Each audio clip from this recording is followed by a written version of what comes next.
On Thursday, during the presentation of the Auditor General's report for 2019 to the Speaker of the National Assembly, Manzoor Nadir, in the chambers of the public buildings, he said the reason the first meeting of the Public Accounts Committee of the National Assembly has not been called as yet is due to logistics, and that it would be called at a later date among the other committees, which are also to be established. We're still looking at arrangements for convening the first meeting, not only of the Public Accounts Committee, but all the other committees that were appointed. When pressed for a date when the first meeting might be convened, the Speaker responded, We're working hard there are some challenges.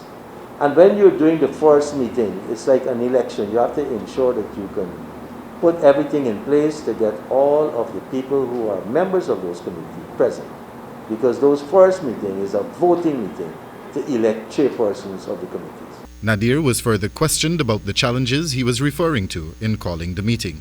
One will be logistics. And so we're examining some mechanisms to ensure that, and we're not only planning for the first meeting. Once you have the first meeting, you will see a rapid rollout of meetings. So you want to be able to get people in far-flung places like Purima, Shulinat. We have members of committees there. And if they have to come every other week to a particular location, then you will have some logistics challenges. Prior to the Speaker's remarks, APNU AFC Member of Parliament David Patterson, who also sits on the Public Accounts Committee, had said that a quorum needs to be present for the meeting to be called, notwithstanding which member comprises the quorum. All you need is 3 members. It doesn't matter which 3 members. So therefore, myself and 2 other members, we have 4 members in the opposition. At the time Patterson was speaking to the quorum for the meeting to be called, there were more than 4 APNU AFC members of Parliament present.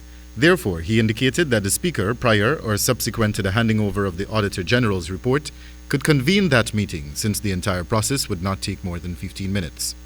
When Nadir arrived, Patterson approached him concerning the convening of the meeting, but the Speaker openly gave him the cold shoulder. Patterson therefore lamented that his efforts to have the first meeting of the committee convened would continue, as it had not met since 2016 to scrutinize public funds. The Public Accounts Committee of the National Assembly is responsible for examining the audited accounts as presented in the Auditor General's report, showing the appropriation of sums granted by the National Assembly to meet public expenditure, and such other accounts laid before it. Exercise general supervision over the functioning of the Auditor General in accordance with the rules, policies and procedure manuals, and any other law, as well as nominate the members of the Public Procurement Commission for approval by the National Assembly and thereafter appointment by the President. Wendell Badrie, HGP Nightly News.